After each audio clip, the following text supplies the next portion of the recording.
Jamaica la pengre amana nano la rona le ratehang la mafumahadi ke lona he the ladies club mona mo kanaleng ya rona ya bobedi ke le nano le tswelang pele ka ho keteka mafumahadi a rona a Afrika Borwa dipapading ho ka ba hockey ho ka ba bolong ya maoto ke lona nano lena la lona la the ladies club mme ke nna moe motle le bobotswedi. My name is Velen Kirtley. So good to be in your company. Welcome to the Ladies Club. If you've been following us over the past weeks, you will know that we are all about profiling and mingling with women who are champions in the beautiful yet challenging world of sport. You're welcome to join in the conversation. It's so easy on Twitter @sports@SABC, hashtag the Ladies Club. We also on Facebook as SABC Sport. Use our hashtag there @Lebomotswedi @Velen Kirtley. Absolutely. Now, women who are making great strides in coaching, and that's basically what we're talking about today. Women who are continuously going up against a male-dominated field, because even in this day and age, I still want to see more women coaching female or male teams. But you see more of the other way around. So I think that's something we need to put it out on Twitter.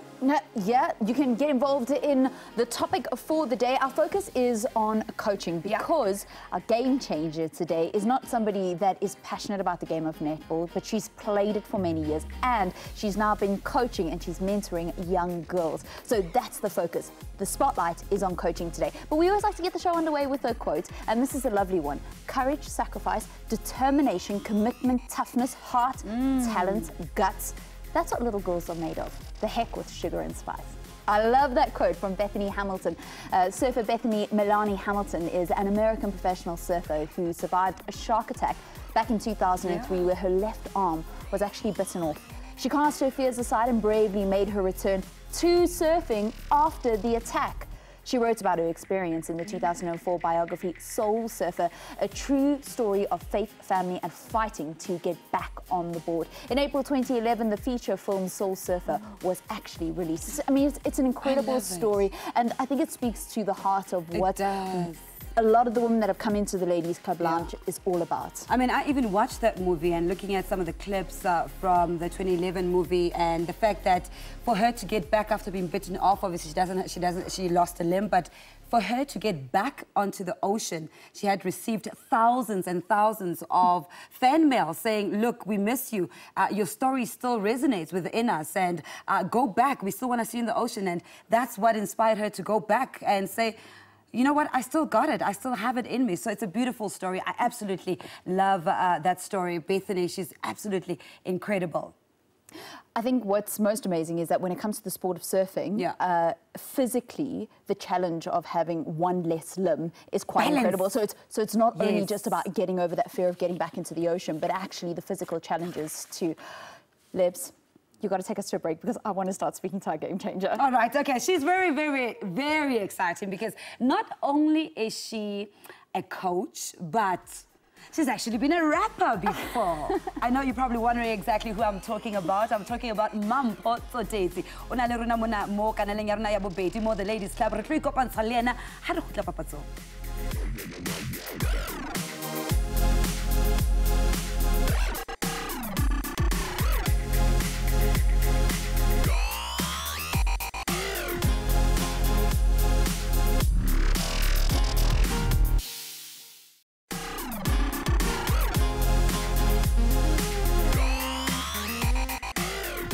Welcome back. The Ladies Club mona mo kanaleng ya bobedi moe emotle ke @Velen Kirtley @Lebomotswedi @sport@SABC.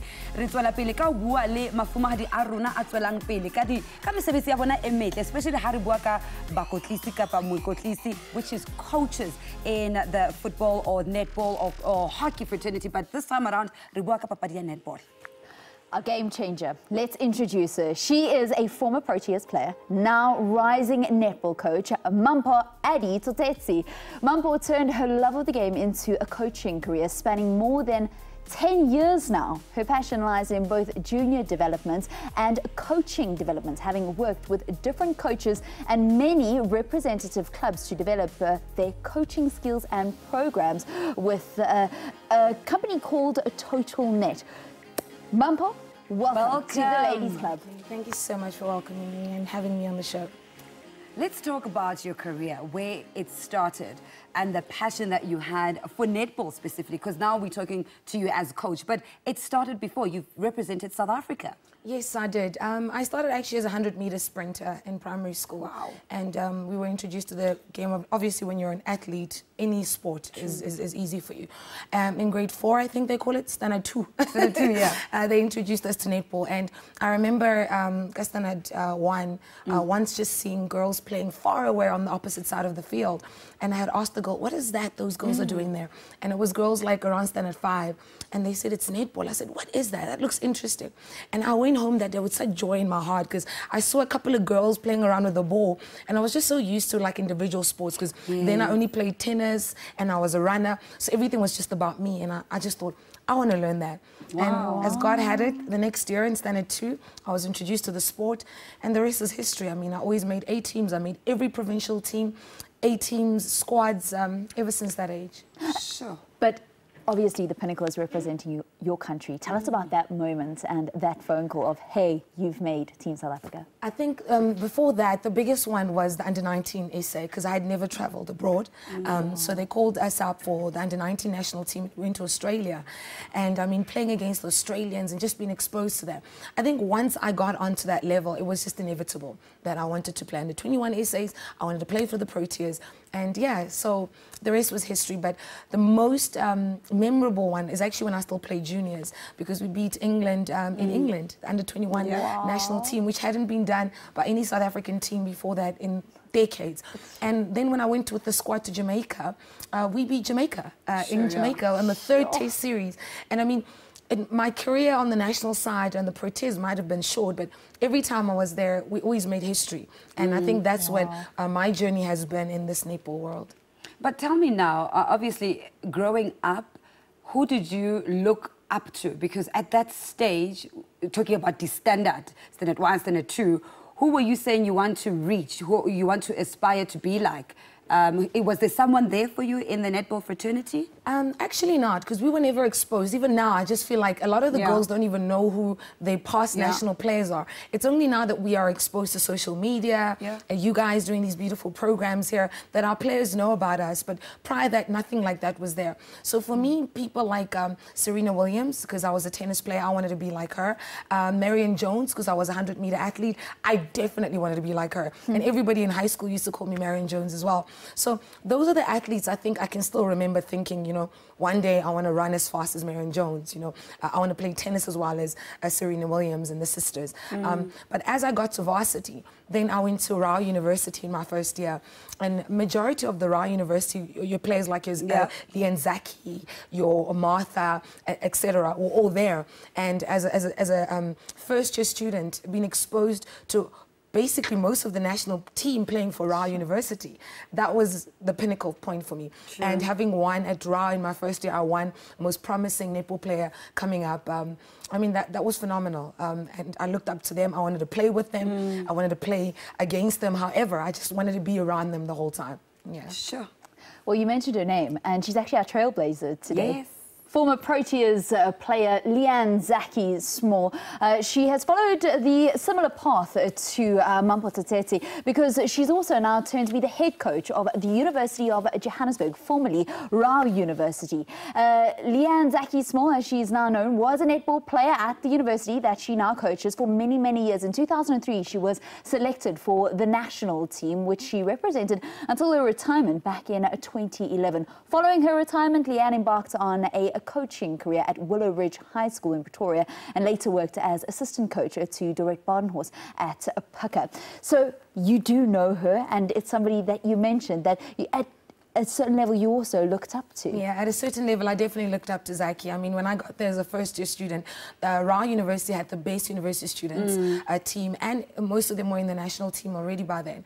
So when you're exposed to that level of brilliance, I mean, you're bound to be excellent. I mean, she's a great player. She was really a great leader as well, because she retired, well, she left netball for a while. She came back again to play with us again later, which was great because a lot of them didn't come back. Only her and Martha came back, and it was just amazing to play against them, to play with them, and to be inspired by their journeys and so forth. Tell me something. I mean, she retired, came back in 2013, and then went on to coach. Then, for you, what were some of your challenges that you experienced as a player, as a coach as well? And now looking in 2018, where netball is and the platform it's had, which is very different to how it was back there, especially with the likes of Brutal Fruit coming on board. I think for me, I was one of the youngest coaches to start straight away from playing. Yeah. I went literally from playing 2013, 2014, I was already out there. I took the Vis University team in 2015 to a gold medal, and we went back to the A section. That's the year I won the Sportswoman of the Year at the G Sport. I mean, not Sportswoman of the Year, sorry, the Coach of the Year at the G Sports Awards. Again, the youngest coach to do that. And another reason was because I coached, I was the conditioning coach for the Soweto Panthers, basketball. So you spoke about female coaches coaching male sports. That's always been a dream of mine. My thesis was actually in development studies, where I did a thesis on youth development through football, because I wanted to understand the dynamic of sport, and as women, how can we also go into the world of male sports and coach in the male sphere. I coached at NNMU as well as assistant coach for the boys team at the guys side. We took them from not even making USA, and we got a 4th place in our first year back in USA, the year that I was assistant coach at NNMU for the guys side. So most of my successes, I think, as a female coach is because of my exposure to the men's side of coaching. And what I bring to netball that is different, and we'll probably talk about that for years to come, is the fact that I am not limited to just netball. A lot of us are just, or like just netball, just soccer. I have such a wealth of experience and a wealth of knowledge. I've done courses in tennis coaching. So I've basically qualified in most of the coaching, the sports that I've played, because I find that there's so much you can learn from one sport to another. And male sports really taught me confidence. It taught me the ability to stand in front of anybody, whatever gender you are, however old you are, and be able to address a team of players and say, this is our goal, this is how we're going to get there. Because, I mean, some of the players I coached in the men's side with the Soweto Panthers,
Welcome back. Thanks for staying with the Ladies Club. Remember, it's so easy on social media, on Facebook as well as Twitter. Just use our hashtag the Ladies Club. Now we have a lady that is driven. She's ambitious, and she says she's going a very far way, but not only as a coach, but with so many other things. Let's unwrap it with Mampho Tsotetsi. And as Lebo promised, we're going to find out where this name Eddie actually comes from. Give us the story. Oh, well, I used to rap. I used to actually rap. I was an MC when I was growing up. Yeah. I still, in my private time, write a couple of lines just to make sure that I still have it. Can you spit a bar? Oh, yeah. Can you give us something now? Oh, you're going to make me blush. Just something about the Ladies Club being on the show. Oh, no. Freestyle. Okay. I've lost that. Okay, give us a bar. Okay, he was dark complexion, open brackets. So why you imagine, but picture my reaction. Dark complexion, open brackets. So why you imagine, picture my reaction. I recall the introduction. Hello, my name is a voice, but yours a mystery. Rapidly. Okay, that's it. That's it. This is not a rap show. Wow. Adequate is what they called you. Yeah, they used to call me that, and I did a couple of shows, Rap Activity Jam. Yeah. We used to go to a place called League Club, and we used to rap there and battle out, and yeah, that was the fun things we did growing up. Wow, so from rapper to a BCom in economics, you've got an honors in international trade as well, and a master's in development studies, a rapper and a coach. What can you not do? And why this line? To be honest, that's not a good thing. Sometimes when you've got too many talents, you kind of get lost in the mix of doing too much. But yeah, I've been blessed enough to be able to do... there's this one speech I heard from Thabo Mbeki when he was chosen as president, and he said that there weren't enough female economists in the country. And I straight away changed my course from sports psychology. I went into economics and international trade, loved it. I was introduced to development economics, and I enjoyed that. I did my honors international marketing and business, and then I did my master's in development studies. Now I'm looking to do my PhD somewhere overseas and hopefully get some funding there. So if there's any course that the government needs research on, I'm the brains, and I'd love to do that. Yeah, so I chose sports. I chose sports because sports presented a better package for me. Even my mom and my father were like, this sounds better than that, you know. And I'm very happy I chose sport. It grounded me. It gave me opportunities to be able to study. I got scholarships, and I used them. And I was able to get this great education. Sure. So you've got lots to achieve still when it comes to coaching. Yes.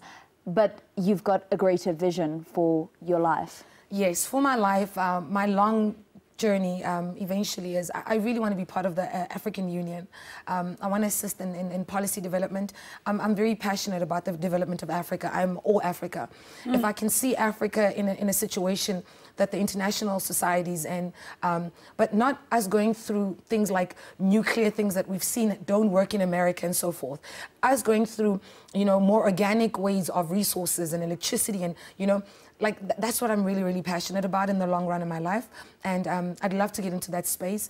I don't want to have to do it on a political sense. I'd love to do it on an academic sense. So through lecturing, through conferences, through research work, that's something that I really hold dear to my heart. Even at TotalNet, I tell my kids that, you know, if you are going to be a wholesome person, you've got to balance between sports, academics and culture. And that's what I did. The rap and the music was the culture side of it, and the academics is very important that you've got a great IQ, you understand the world around you and current affairs and what happens.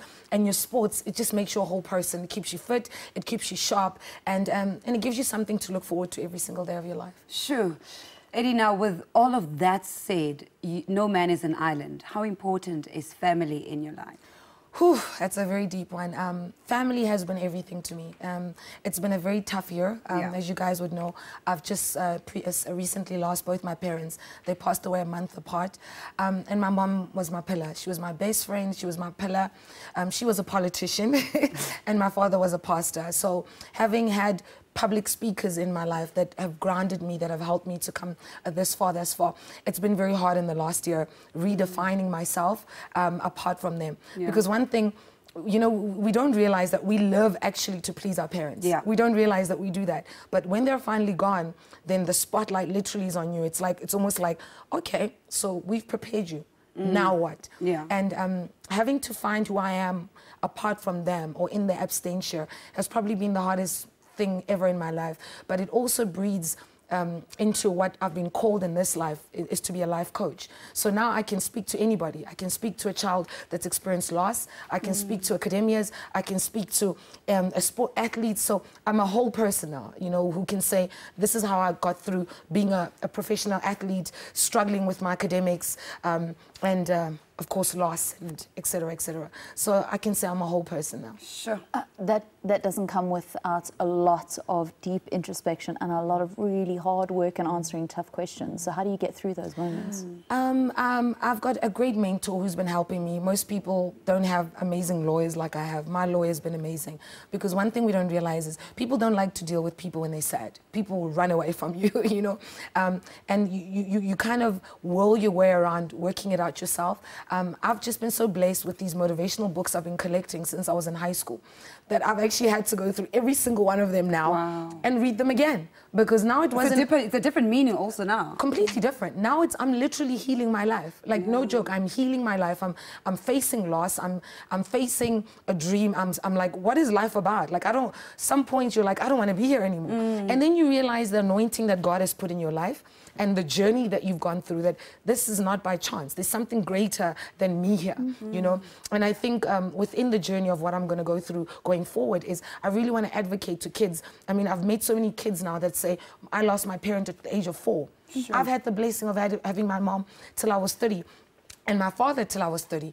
They've never had parents, you know, and more they start coming out and so forth. But all these books that I've read was for this moment. And I'm grateful, I'm blessed, but I think now I have a big responsibility to heal and to inspire others and to guide them through this journey that I'm going through. Sure. She's doing that. Yeah, she's right now, right here. And I mean, I was going to say, as we wrap it up, just give me one book that you're currently reading. Heal Your Life. Yeah? Yeah. Good book. A very good book. It's a good book for people going through what I'm going. It touches on emotional, spiritual, and how to clean up the space that you're in and the people that surround you. That's very important. Because that's important. Sure. Is being the national coach for our netball team, is that your big goal? My big goal you move on? actually is to be the national Fast 5 coach. I'm currently the only netball coach that's experienced in coaching both basketball and netball. And Fast 5 is netball and basketball combined. So that's actually what I would love to do. Before you go on to the AU? Yes. Wow, Mampho, it's been such an incredible time to have you in studio. Your energy definitely can be felt by everyone that is here. And we wish you the best of luck in your career, in the future, in everything else that you touch. Keep on inspiring, keep on writing those lyrics, and don't be shy to share with everybody on social media. Please. You're on Twitter, you're on Facebook, right? Yes, I'm on Instagram at Addilicious. We're on Instagram as well, and Facebook at TotalNet. All right. Beautiful. Absolutely. Thank you so much for coming through. Thank you for having me. Well, that's the show we have for you today. I'm at Lebo Motswedi, at Baden Kirtley, at Sport at SABC. What an incredible time we've enjoyed spending with you. And until we meet again, remember that greatness is never ever given. It's always earned. Goodbye.